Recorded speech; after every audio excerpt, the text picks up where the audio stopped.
घरगुती उपाय. एक तयार तांदळात जास्त पाणी असल्यास त्यावर ब्रेड स्लाइस ठेवल्याने जास्तीचा ओलावा शोषला जाईल आणि भात सुटसुटीत होईल. 2. पुलाव बनवताना थोडे गाजर किसून घालावे, त्यामुळे पुलावची चव आणि गुलाबी रंग वाढेल. 3. डाळ जास्त काळ टिकवण्यासाठी त्यात काही थेंब तीळ किंवा मोहरीचे तेल टाका. 4. फळांवर लिंबाचा रस शिंपडा, पॉलिथिनमध्ये ठेवा आणि एकाच प्रकारची फळे एकाच पॉलिथिनमध्ये ठेवा.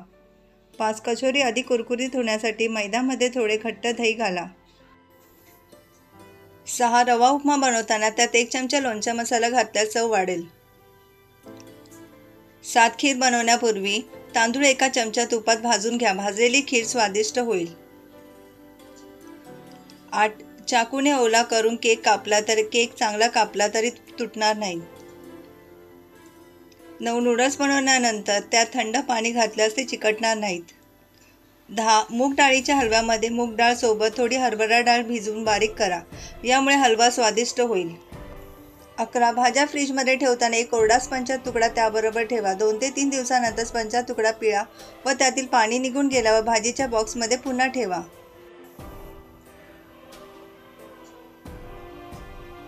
12. कपड्यावर तेलाचे डाग घालवण्यासाठी त्या डागावर थोडं पेट्रोल चोळा आणि नंतर ते कपडे धुवा.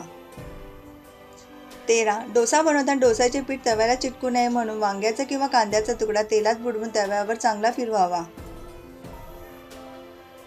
14. हिवाळ्यात खोबऱ्याचे तेल घट्ट होऊ नये म्हणून त्यात कॅस्टर ऑइलचे थेंब टाका आणि चांगले हलवून घ्या. 15. पावसाळी दमट हवेत खोबऱ्याचे डोल तसेच ठेवू नये. एकाच्या 2 वाट्या करून उडीद डाळी ठेवाव्यात, म्हणजे त्यांना बुरशी न लागता त्या चांगल्या राहतात. 16. तोंडात फोड आल्यास 1 हाताचे बोट दुधावरील साईत बुडवा आणि त्या जागी लावा, आराम होईल. 17. लाल मिरची दळायला देण्यापूर्वी तिला मोहरीच्या तेलाचा हात लावावा. वर्षभर लाल रंग राहतो. वर्षभराचे तिखट, मसाला, हळद यांना कीड लागू नये म्हणून हिंग टाकून ठेवावा. 18. पुरण शिजवताना डाळीबरोबर 1 मूठभर तांदूळ घालावे, म्हणजे पुरण चांगले घट्ट होते. 19. पुरणाची, गुळाची, सांज्याची किंवा खव्याची पोळी करताना कणकेत किंचित सोडा घालावा. पोळ्या हलक्या होतात. 20. शिरा करताना रवा निम्मा भाजल्यानंतर ओल्या नारळाचा चव घालून पुन्हा भाजावा. नंतर नेहमीसारखा शिरा करावा. जास्त चवदार होतो. धन्यवाद.